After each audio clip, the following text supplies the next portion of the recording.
In this video, we are going to address the disruption of the worship service at Foothills Christian Church in the summer of 2024. It is the third installment of our series and hopefully the last. On Sunday, August 4th, a group of men stood up with their spouses and disrupted the worship service at Foothills Christian Church. It was led by Zach Layton, who read the statement to the church. They made the following claims in the statement. He read, number one, they were a concerned group of men and they were impartial. Number two, they claimed they were representing the congregation and the concerns of the congregation. Three, they claimed the elders and myself had lied to the church and were covering up the truth. Fourth, they stated they were following the pattern laid out by Jesus in Matthew chapter 18. They then asked people who wanted to know the truth to come to a meeting in the chapel after second service. Finally, John Link, the pastor from Redeemer Church that meets at Eagle High School, joined them in their protest. So let's ask the following questions, and then you be the judge when you hear the facts. Number one, were these men impartial? Well, fact is that this group was formed by the men Harvey met with on July 11th, where he falsely told them I had been found guilty by the elders of sexual misconduct and then that the elders had terminated me, things that had never occurred. Number two, it included the spouses of Emma, Angeline, and men who were close to them. Fact, many of the men were in small group or discipleship relationships with Harvey. So you be the judge. Was this a group of impartial men? The second claim, were these men representing the congregation at large? Well, in reality, it was 14 men and their spouses. Here is the email list proving this to be true. Many of those who stood up were not long-term members of Foothills. Most of them had come by way of California in the last 4 or 5 years. The third claim, were these men following Matthew 18? Well, there's not a biblical scholar worth their salt who would say that what they did had anything to do with Matthew 18 whatsoever. It specifically states it has to do with individuals, a brother to brother. It has nothing to do with church leadership situations. Those things are to be adjudicated according to the teaching in Paul's writings to Timothy in 1st and 2nd Timothy. Finally, why would John Link, pastor of Redeemer Church, participate in the disruption or protest of another church? Well, first of all, you be the judge, whether it was right or wrong. Foothills has no sister relationship with that church whatsoever. Number two, John Link did not inform the eldership or the lead pastor, who is myself, of his actions. First, why would a pastor from one church go to another church and disrupt their service and not inform them of his actions? Well, it says a lot. In my opinion, it states that by not informing the elders, he was recruited by this group under false pretenses. My hope and prayer is that he realizes this and that he would admit his mistake and seek reconciliation. Just to let you know the heart of these people, I'd like you to see something with your own eyes. Here's video of them disrupting the service at the end of second service. And you will see my wife, Kim Peak, who can barely walk, struggle to the front with her cane, asking people to calm down, that this isn't right, please go home. This woman has spent 29 years of her life sacrificing to build this church. And standing on the stage behind her is Zach Layton's father.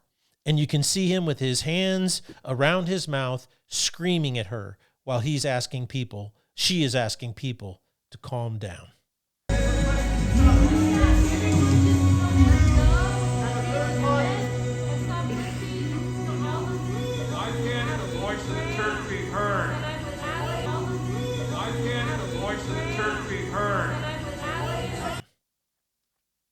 It's heartbreaking.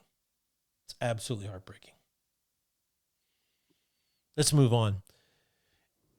In the chapel at the meeting, they handed out a document written by Zach Layton. In this document, they claimed that the elders lied, I lied, and there was a massive cover-up. The cover-up they claim was the things that Harvey, Emma, and Jolene had submitted to the eldership back in June. All of these things have proven to be false. You've seen the evidence with your own eyes. Now, I could go through this document and point out every single falsehood easily. I could point out that Zach Layton made allegations that I lied, the elders lied, everybody lied, but then he offers no actual proof. He says he has it, but he doesn't offer it. This, of course, was simply a salacious attempt to create chaos, and that's exactly what he and this group did. Now, I would like you to have some facts about the rest of the story. I once heard it said that a lie will travel around the world before the truth gets its boots on. And boy, that is so true in this case. What most people don't know is that the elders met with 3 representatives of this group prior to their disrupting the service. They demanded the meeting. They demanded it happen immediately. And they stated that their intended purpose was to communicate and find out the truth of what was going on. However, when the meeting started, there was no desire to have any conversation. Zach Layton spent the first 15, 20 minutes reading a document that he refused to present or provide, where he said over and over again that the elders and I are discredited. We're discredited. We're discredited. He made all these allegations.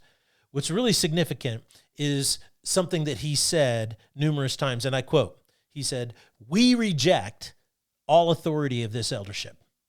You have no authority over the church or us.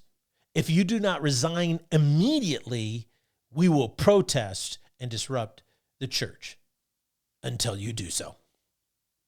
They demanded that a new leadership team be appointed, the elders resign, and numerous other things. But here's the key thing that happened in this meeting, and the other elders will testify as witnesses to its truth.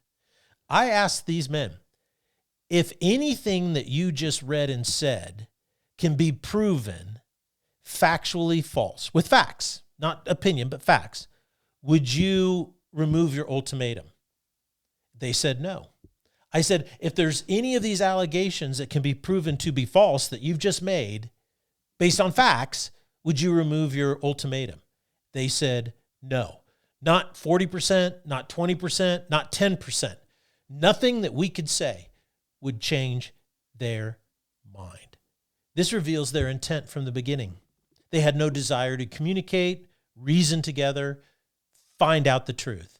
They had only one agenda, and that was to blackmail the church. It's important to note that as Zach Layton's agenda became more clear, one of their leaders, Brett Denton, disassociated from the group. That says a lot, in my opinion. Look, the final thing that I think you should know is this, is that Zach Layton and his group disrupted the service on Sunday, August 4th. He handed out a document where he made all these allegations against myself, the eldership, and the church. On Monday, the very next day, not 24 hours later, on August 5th, the Idaho employment lawyers representing Harvey Friesen sent the following letter to me. You can read it. When you read Zach Layton's letter that he sent, that he handed out to the church in the chapel, and you read Harvey's letter from the employment lawyers to me, what you see is they make the same claims. The exact same claims. This proves their intent. This proves their agenda from the beginning. It also proves beyond a shadow of a doubt that these people have no respect for the Word of God. They have no respect for what it teaches. They have no respect for the church that belongs to Jesus. They have no respect for the faith of new believers. They have no respect for anything than their own personal agenda. That is the truth. And I thought you should know it. As I sit back and I think about what happened, and I think about where I am now, what I'm doing now. I just want to tell you a simple message. Please don't feel sorry for me at all.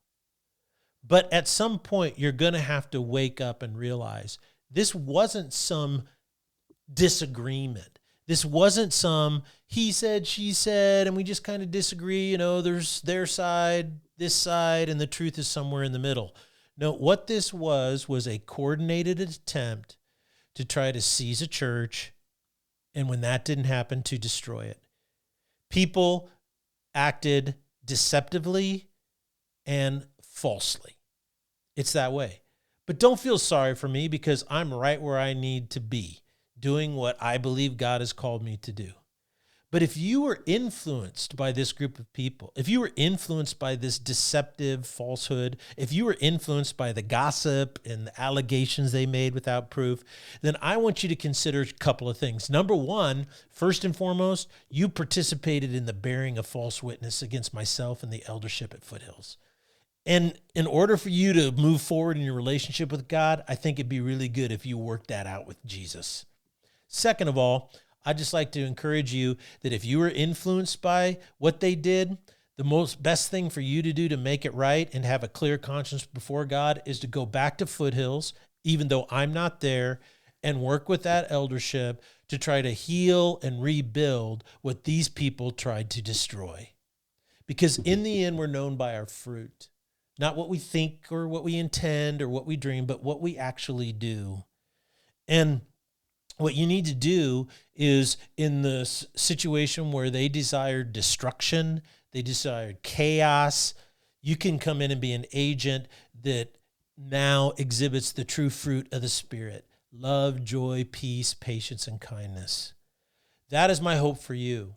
My reason I did these videos was so that, number one, you knew the truth, not all of the irrelevant facts that people get all wound up in, but just the basic claims that were being made and how accurately and how true they really were. So my hope is that these videos help you in your journey of faith and help you grow closer to the Lord, because that has been my life dream and my life's ministry.